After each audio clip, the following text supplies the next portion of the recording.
Es candidato a la Asamblea Nacional por ADN.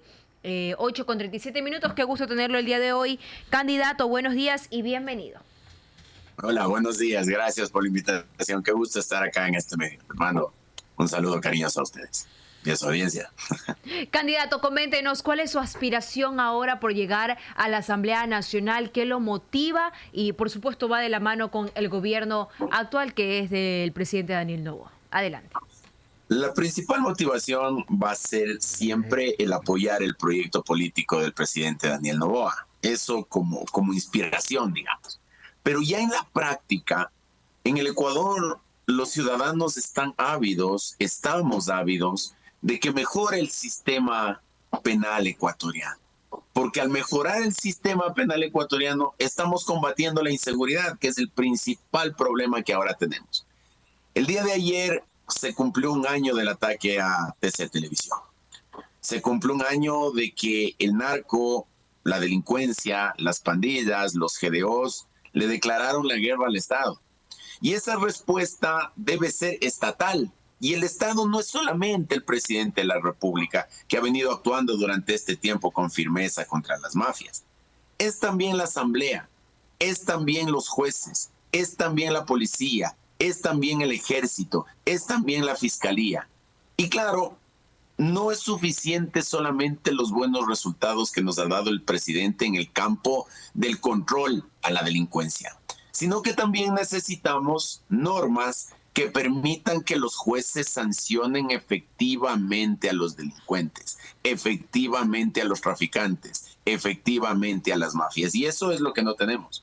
La gente se molesta, la policía se molesta permanentemente porque se detiene a los delincuentes y a los 5 minutos están afuera.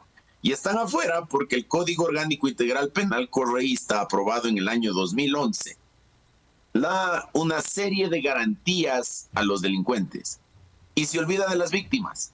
Por lo tanto, desde la bancada de ADN vamos a trabajar durante los próximos 4 años en darle al país una ingeniería total o una reingeniería más bien total en materia penal, porque no ganamos nada deteniendo delincuentes cuando los jueces los sueltan, porque la norma les garantiza a estos todo tipo de canonjías y prebendas para no cumplir con las penas que se les asigna. Esa es una de mis principales motivaciones. Así es, 8:40. Candidato a la Asamblea Nacional Andrés Castillo por ADN. Si la ciudadanía lo decide así y darle la votación a usted, ¿por qué circunscripción específicamente está Andrés Castillo? Y en caso de llegar a la Asamblea Nacional, ¿qué es lo primero que usted ejecutaría? Yo estoy por el distrito norte de Quito, pero obviamente la Constitución de la República nos dice que los asambleístas actuaremos con sentido nacional. Quiero invitarle a la gente que escucha esta radio a través de los medios distintos de comunicación, me refiero a los medios digitales o la radio convencional, a que aquellos que viven en Quito nos vean, nos sigan, compartan nuestras publicaciones y nos apoyen en la campaña. Pero además de eso, que es una cuestión de un mes, estamos trabajando como un equipo que está también representado en la provincia de Guayas, con Lucía Jaramillo, Andrés Guzmer, Francisco Ceballos, etcétera, una serie de candidatos importantes que también están trasladando el mensaje del presidente Daniel Noboa. Y eso nos va a permitir llegar a la Asamblea en un bloque importante para poder cumplir los planes que tenemos como proyecto político. Pero yo quiero decirle algo. Cuando uno va a la Asamblea, la ciudadanía por lo general y grupos de estos veedurías y organizaciones no gubernamentales creen que el mejor asambleísta es el que más proyectos de ley presenta y comienzan a contar cuántos proyectos de ley ha presentado el asambleísta X o cuántos ha presentado el asambleísta y a partir de eso le elevan a los altares o le descienden al infierno como un gran asambleísta o como un pésimo asambleísta. Cuando en realidad ya en el Ecuador tenemos más de 30,000 normas, es decir, no es necesario solamente el hacer y hacer y hacer proyectos de ley, sino más bien hacer cosas que en efecto a la gente les sirva.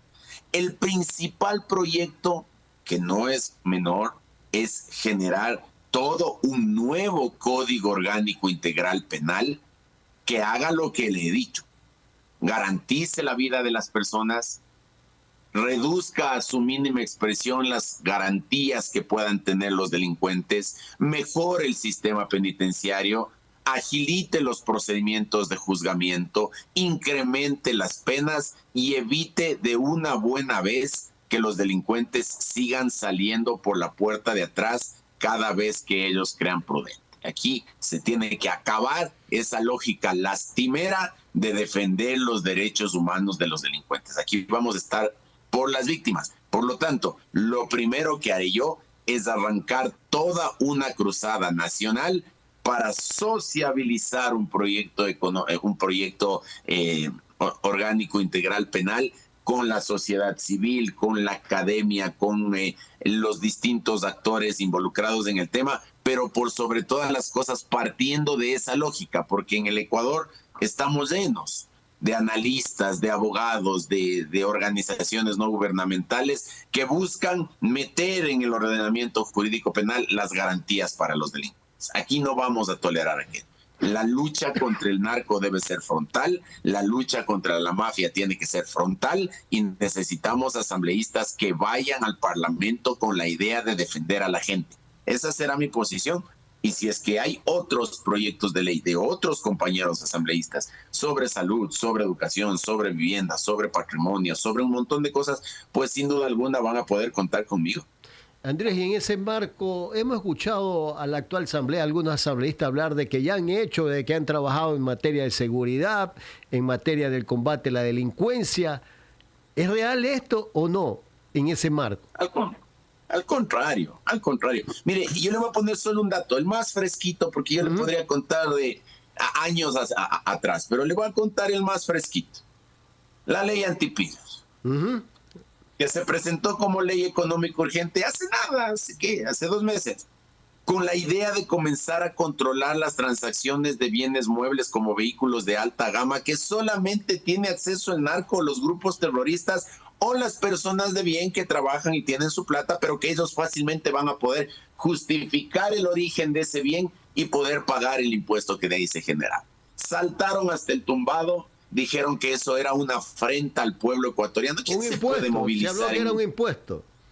Sí, que era un impuesto a los vehículos, cuando en realidad se bajaba el impuesto de los carros normales, de baja gama, digamos, y se incrementaba el impuesto para los otros con el afán de poder controlar las actividades de intercambio y de lavado de activos.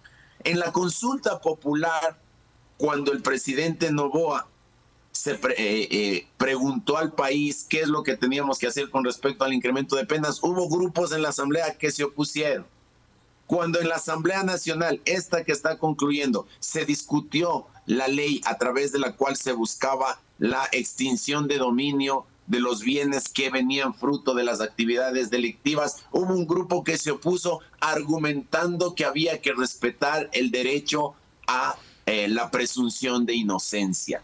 Oiga, es impresionante cómo el mismo grupo de siempre, aquel que quiere meter nuevos requisitos para revisar las sentencias del señor Correa, por otro lado se opone sistemáticamente a llevar adelante proyectos de ley que golpeen al narco. Aquí no se trata solamente de meterles presos, aquí se trata de que devuelvan lo robado, de que lo que ellos han ganado a partir de actividades ilícitas regrese al Estado y eso se pueda distribuir a la gente, porque si no se ataca la economía criminal no estamos ganándole la batalla. Entonces eso no les gusta y como muchos de ellos son amigos de la delincuencia, son amigos de los grupos organizados delincuenciales, pues claro, se oponen en la asamblea a eso y eso ha sido público y notorio. En la línea de impulsar el proyecto, por ejemplo, de que nuevamente tengamos bases militares aquí extranjeras, Andrés. Sí, pero por supuesto, claro que sí. Es que mire, cuando hablamos de materia penal, y esto a mí me gusta mucho y me apasiona, cuando hablamos de materia penal, de control de la delincuencia, de combate a la violencia, de combate a la delincuencia, salen iniciativas y la izquierda revolucionaria y los progresistas y el señor Isa y la gente del Pachacutic dice, ¿para qué se va a hacer si eso no soluciona? Muchos de los analistas de la izquierda dicen, con una base militar, además de perder la soberanía, no solucionamos el problema de la inseguridad. Pero por supuesto que no se va a solucionar con una sola medida, pues. Aquí en el Ecuador debemos hacer un montón de cosas para ir mejorando en el tema de la inseguridad. Habrá que hablar de las bases militares, habrá que hablar del control migratorio. No me vengan con el cuento de aquí vivimos en la ciudadanía universal y todo el mundo puede entrar y hacer lo que le da la gana. Aquí se tiene que hacer un control mínimo de quién viene al Ecuador, pedir documentos, un pasado judicial, algo que nos permita saber quién viene. Pero aquí, como los revolucionarios son bien noveleros, trajeron la lógica de la ciudadanía universal. Entonces, bases militares, más control de migración, más incremento de penas, más regulaciones en los procedimientos penales, más mejoramiento, regulación y cambio del sistema penitenciario, más una buena fiscalía, más la reducción de las garantías de los delincuentes, más jueces probos, más policía defendida, más militares en las calles. Va a ser un conjunto de esfuerzos que logren que el Ecuador por fin alcance la seguridad que tanto clama. Pero claro, cuando se habla tema por tema, se dice, vamos a incrementar penas, nunca falta el abogado que dice, eso no soluciona el problema, eso es populismo penal. Vamos a traer una base militar extranjera, eso no soluciona el problema, eso solo nos quita la soberanía. Pero si juntamos todas las cosas, a los únicos que les va a perjudicar es aquellos que han hecho de su vida el crimen, de su vida la delincuencia, de su vida la droga y la comercialización de esta, y el Estado tiene que actuar con firmeza y no con esa lógica infantil de pobrecito el delincuente, hay que defenderle porque es pobre. Conmigo no cuenten para esas lógicas. 8:49, candidato Andrés Castillo. Últimamente se ha escuchado esto de la dictadura y que no tenemos que llegar a la dictadura. ¿Cómo ustedes toman este término, Andrés Castillo? Como una forma lógica de manejar la campaña política. Es decir, estamos en un mes de campaña, es una campaña de 100 metros planos, hay que correr rápido, no despega ninguna otra candidatura, el presidente Noboa va adelante, la gente se adhiere mucho más al proyecto político de ADN, va a ganar la elección, por lo tanto tienen que atacarle de cualquier forma posible. Yo lo único que puedo poner en consideración para no alargarnos en este debate es que la dictadura implica arrasar con todas las funciones del Estado, como sí lo hizo el economista Correa en su momento. Lo que yo puedo rescatar del presidente Noboa es que frente a las decisiones que él toma, al menos tiene la posición democrática de que esas decisiones sean sometidas a la justicia. Le pongo un ejemplo. El caso de la señora Abad.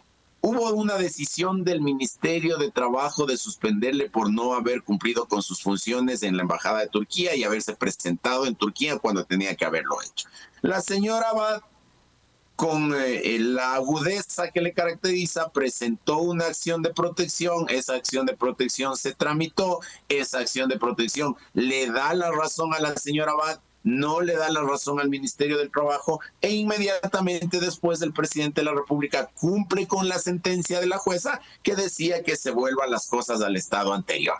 ¿Cuál era el estado anterior a la sanción? Que la señora Abad tenía que estar en Turquía. Se le dice que se vaya a Turquía porque la jueza dispone que todo vuelva al estado anterior y la señora Abad no quiere irse y pide vacaciones y dice que no hay pasajes y dice que tiene que hacer un montón de cosas y abandona el cargo. Entonces, esta lógica de decir que estamos frente a un autoritarismo distinto pierde de vista que el autoritarismo o el autócrata jamás somete sus decisiones a la justicia. En este caso, por ejemplo, se ha sometido claramente a una jueza de primer orden, de primer grado, de primer escalón, una decisión de sanción en contra de la vicepresidenta. No tuvo la razón, o más allá de que yo creo que sí tenía la razón, pero no se la dieron en el juzgado, ni el presidente de la República optó por cumplir la sentencia y hacer lo que la jueza decía. Pero la señora Abad no lo quiso hacer así y de eso se cogió el correísmo para botarse al suelo y decir que en efecto en el Ecuador estamos frente a un dictador, ¿no?